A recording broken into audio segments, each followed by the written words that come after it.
Doctor, you talked about food a little bit, raw food, and how important that is. I'm not sure what the percentages are, but most people have microwave ovens in their house and cook a lot of food that way. Is that good? It's the best way to kill yourself really, really fast. You can even do a test. Microwave water, let it go cold so you don't think the heat did it. And you have your flower pots, 2 flower pots with the same flower, bought at the same shop. And one you water with regular water, and the other you water with microwave water.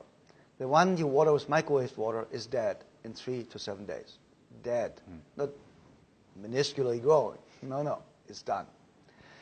Then the military started to, for reasons to get food faster warmed up for our military, they tried microwaved food. After 3 days, they had to stop because everybody was throwing up, dizzy and nauseous. The microwave is basically destroying every food value that's in the food and turning it into a toxin. So everything out of the microwave is highly toxic. And the food value is completely zero.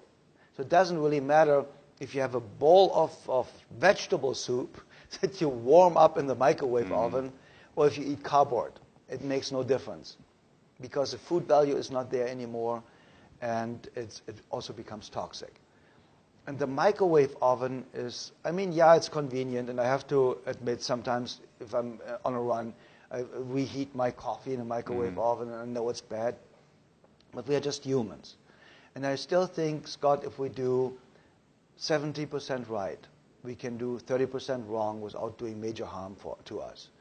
But we also need to really make sure that we are really listening to our instinct. That's why my system is called the instinct-based medicine system.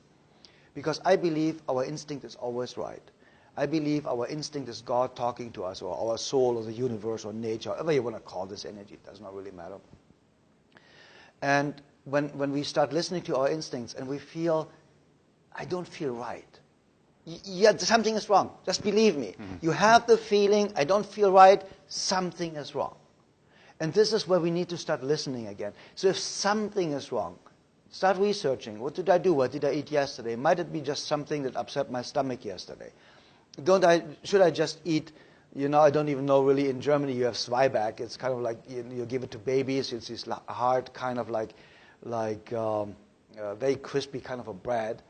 And you have babies bite on it when they grow teeth and stuff like that. I don't really know the English word for it. But it's kind of like Melba toast. Okay. So you eat this for one day, and you find out, do I get better? Do I feel better? Because it cleanses out your colon. It helps you. You have some fiber-rich food, whatever. And you just have a lot of water that day.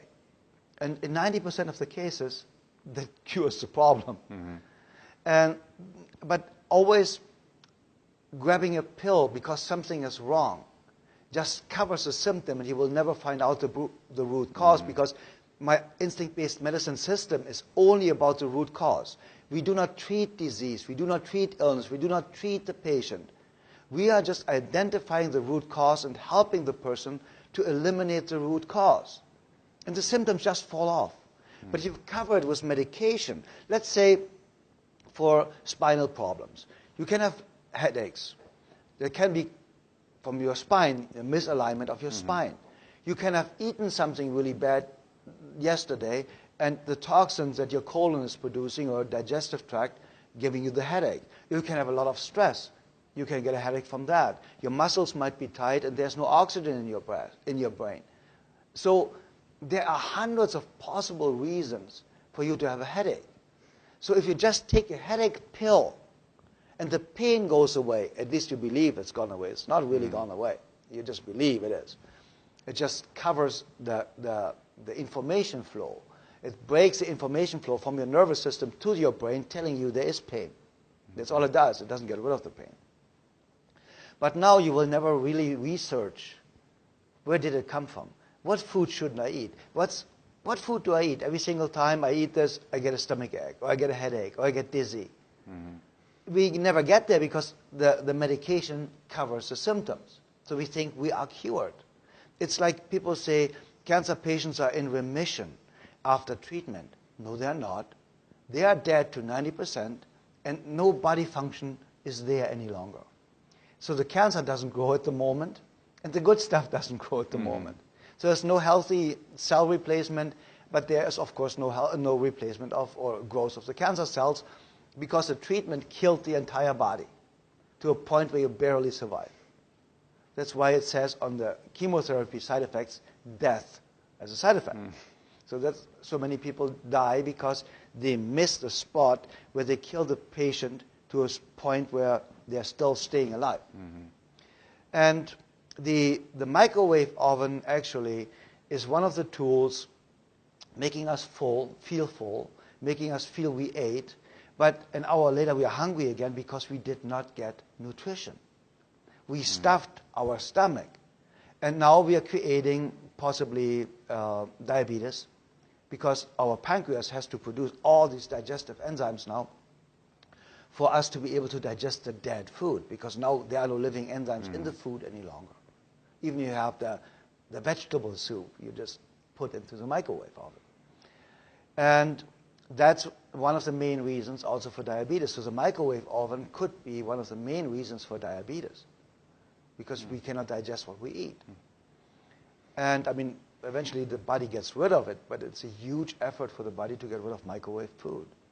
So basically, Scott, the microwave oven is not something we should use. I mean, in an emergency situation, once in a while, I don't really think it does a big harm to us. But if I would not feel right, I would not do one single thing wrong, I would be fanatic about drinking a gallon of water a day with half a teaspoon of pink salt in it. I would be fanatic in a raw food diet. I would juice like crazy. You know, and people don't understand you can really detoxify your system with apple, carrot, celery juice in the morning, freshly made, of course, 1/3 each. If you're really highly toxic, you really get diarrhea. And people think it's a bad thing. No, it's not. You are so toxic that the body is using the first opportunity to get rid of the toxins in an instant. It's just flushing you out. So it just tells you how toxic you are. And that, Scott, is something that is really unbelievably phenomenal, that you can ruin your body for 30, 40 years. And you do for a couple of weeks the right thing, and we are healthy again. This is so phenomenal. My message of hope, you know, people say, you give people hope. Yeah, I give people hope because I know, I have seen it happen. I have seen people coming into my office saying, I have 3 months to live, 6 months to live, 9 months to live. My own mother had 6 months to live with hepatitis C, liver cirrhosis, and liver cancer in a terminal state. 6 months to live 42 years ago. And as you know, my mom is still alive today and the healthiest person in the world. And I can tell you that because I've seen it. The most important part is you need to talk to people that are producing results or produced results on a consistent basis. Never talk to somebody like a economy professor that never made $1 million in his life teaching you in university how to be rich. That's absurd. You know, I spent more money in a year in restaurant tips than they make. So this guy wants to tell me how to make money? No. I made the money before, from coming from starvation, from coming from a family from refugees after the Second World War. And I knew what it means to have nothing to eat, because there were days where we had nothing to eat. So I made my success. I made my money. I wrote 19 best-selling books. If you want to write a best-selling book, talk to me. I wrote 19 of these. I have worked with over 66,000 patients. If you want to know how to work with patients, ask me.